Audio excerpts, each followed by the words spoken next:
Perasan tak? Kalau kita nak kurus kadang-kadang tu kita rasa macam kenapa badan kita susah nak turun berat badan ni? Okey, sebenarnya ada 3 sebab yang menyebabkan badan kita susah nak turun. Kalau korang nak tahu, korang tengok video ni sampai habis. Jom.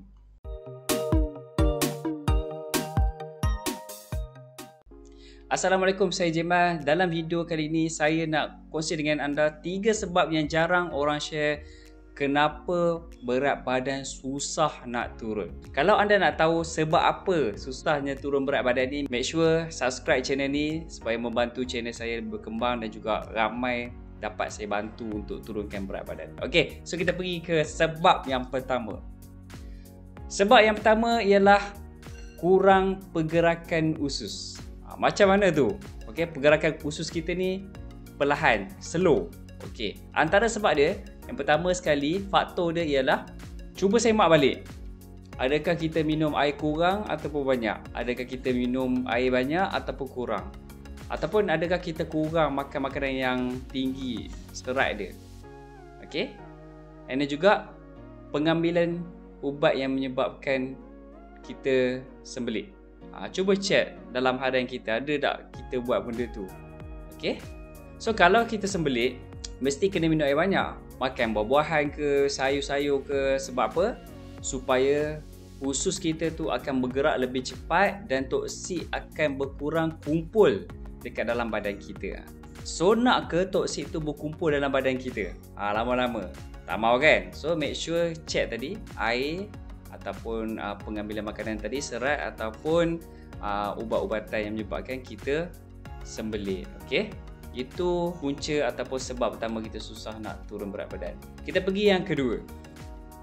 Punca ataupun sebab kedua susah nak kurus ialah disebabkan faktor usia. Okey, disebabkan faktor usia. Sebab apa? Sebab semakin berumur kita, metabolisme kita akan semakin menurun dan juga akan perlahan. Okey, so biasanya dalam umur 40 ataupun umur 50, badan kita akan kurang membakar kalori macam kita muda-muda dulu. Itu salah satu sebab dia. Okey, faktor usia. So benda ni sebenarnya dah jadi fitrah. Jangan tanya kenapa tua ataupun kenapa lambat bakar kalori. Jangan tanya, sebab benda ni memang dah fitrah. Umur meningkat je, kadar metabolisme tu dia akan menurun. Okey. Sebab itulah dengan usia yang macam ni, 40-50 ni, yang susah dah nak bakar kalori tu, metabolisme dah turun, kita kenalah jaga pemakanan, kena ambil makanan yang sihat. Okey, dan juga kita kena buat banyak senaman. Okey, so kena adapt lah dengan keadaan kita punya badan yang kurang metabolisme ni. Kita kena buatlah cara lain, iaitu dengan jaga makan dan juga dengan bersenam. Okey, itu yang kedua. Kita pergi yang ketiga. So sebab yang ketiganya lah kita tak cukup tidur. Nak kurus memang kena cukup tidur. Selalu benda ni ramai yang orang tak ambil berat. Sebab itulah susah nak turun berat badan. Okey, sebab apa? Bila kita tak cukup tidur, kita akan rasa stres, akan mengganggu aktiviti harian kita. Mood kita pun auto akan ke laut. Okey, nampak tak? Ada kaitan dengan stres tu. Okey. Jadi, bila kita tak cukup tidur, dia sebenarnya akan membantu hormon-hormon stres keluar dengan lebih banyak dan hormon lapar pun akan join sekali. Nampak tak permainan kat situ? Bila stres, auto hormon lapar keluar, kita pun pelahap makan. So, habislah kita punya diet ataupun kita punya niat nak kurus tu. Kacau terus. Okey, sebab itulah susah kita nak kurus.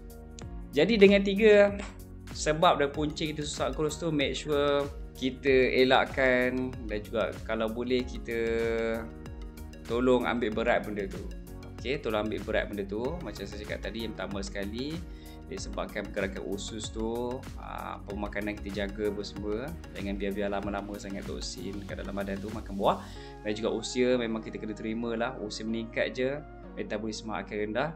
So buatlah senaman dan juga jaga pemakanan. Dan seterusnya, tidur mestilah kena cukup. Sebab apa?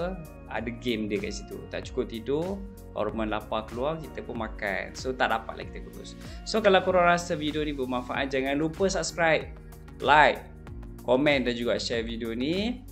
kepada rakan-rakan anda. Kalau korang ada tanya apa-apa, just drop je komen dekat bawah. Jangan lupa tengok juga list video-video yang saya sediakan kat atas ni, dan juga video akan datang, video yang sebelum ni saya sediakan. Tengok video tu, cara diet telur rebus, sarapan yang bagus ke tak bagus. Okay, tengok video-video sebelum ni. Okay, jumpa lagi anda di next video. Bye bye. Assalamualaikum.